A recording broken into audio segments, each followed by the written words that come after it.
दोस्तों यूं तो वैज्ञानिकों ने कई सारे ऐसे डिवाइसेस बनाए हैं जो पसीने के जरिए इलेक्ट्रिसिटी को पैदा करते हैं, लेकिन अभी तक जितने भी ऐसे डिवाइसेस बने हैं उनको चलाने के लिए कसरत, योगा और साइकिलिंग जैसी कई गतिविधियां करनी पड़ती हैं। यानी बहुत ज्यादा हार्डवर्क करना पड़ता है या फिर कह सकते हो बहुत ज्यादा पसीना बहाना पड़ता है। पर दोस्तों हाल ही में कैलिफोर्निया यूनिवर्सिटी के नैनो इंजीनियर्स ने एक ऐसा पसीने से चार्ज होने वाला डिवाइस बनाया है जिसको फिंगर टिप्स में पहना जाता है, क्योंकि ये उस जगह से निकलने वाले पसीने से ही ऊर्जा का उत्पादन करता है। क्योंकि दोस्तों हमारी शरीर के सबसे ज्यादा पसीने वाले पार्ट्स में से एक होती हैं और इनके एक वैज्ञानिक का कहना है कि अगर आप इस डिवाइस को पहनकर भूल भी जाओगे, सो भी जाओगे या फिर टाइपिंग करोगे या फिर कुछ भी करोगे तो भी ये डिवाइस इलेक्ट्रिसिटी को जनरेट करेगा। इस डिवाइस की एनर्जी का मुख्य सोर्स पसीने में पाया जाने वाला डिसॉल्विंग लैक्टेट कंपाउंड होता है, जिससे ये ऊर्जा का उत्पादन करता है। पर ये स्मार्ट वॉच और स्मार्टफोन जैसे ज्यादा पावर के भूखे डिवाइसेस को चार्ज करने के लिए बिल्कुल भी सक्षम नहीं है। पर ये मेडिकली यूज किए जाने वाले छोटे मोटे लाइट वेट टाइप के डिवाइसेस को चार्ज करने के लिए एकदम परफेक्ट है।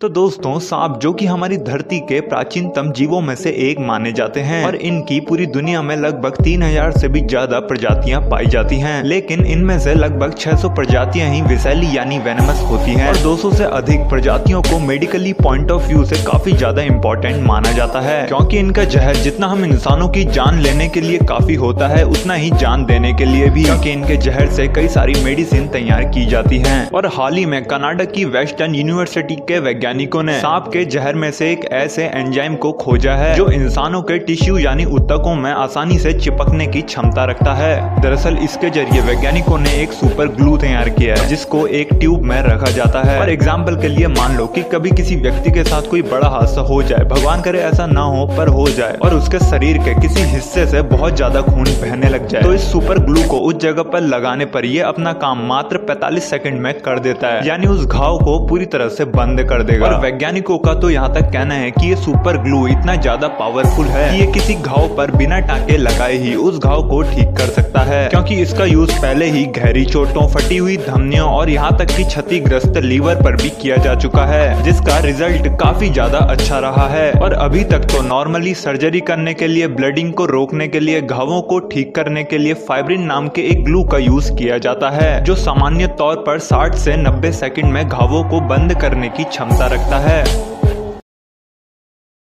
तो दोस्तों यूं तो आपने अपनी लाइफ में कई सारी सब्जियां खाई होंगी, जैसे लौकी, करेला, कद्दू, गोभी और गोभी में भी खुली गोभी, बंद गोभी और भी कई सारी। पर क्या आपने कभी इस अजीब सी और विचित्र सी दिखने वाली गोभी को खाया है? इस विचित्र सी दिखने वाली गोभी का नाम है रोमनेस्को ब्रोकली, जिसे आमतौर पर रोमनेस्को कॉलीफ्लावर के नाम से भी जाना जाता है। विचित्र सी दिखने वाली इस गोभी के जो फूल होते हैं वो एक पिरामिड जैसे स्ट्रक्चर के रूप में दिखाई देते हैं और यही स्ट्रक्चर इस गोभी को बाकी की गोभियों और बाकी की सब्जियों से कुछ ज्यादा ही अलग और अटपटा बनाता है। और वैज्ञानिकों ने अब जाकर पता लगाया है कि आखिर ये गोभी के फूल इतने ज्यादा विचित्र और इतने अटपटे क्यों दिखते हैं। दरअसल इसके पीछे एक छोटी सी पर इंटरेस्टिंग वजह होती है। होता यह है जो इस गोभी में ये दानेदार फूल जैसे स्ट्रक्चर दिखते हैं वो वाकई में कलियां होती हैं जो अपने आप को पूरी तरह से फूल में परिवर्तित करना चाहती हैं, लेकिन वो ऐसा करने में अपने आप को पूरी तरह से कामयाब नहीं कर पाते। और फूल से बड बनने की ये प्रोसेस इतनी ज्यादा बार होती है कि एक बड के ऊपर दूसरा, दूसरे के ऊपर तीसरा, तीसरे के ऊपर चौथा और इसी तरह से ये एक पिरामिड जैसा स्ट्रक्चर बना लेते हैं। और इतना ही नहीं, ये गोभी अमेरिका जैसे देशों में तक तो 2000 से 2200 रुपए पर केजी के रेट में बिकती है।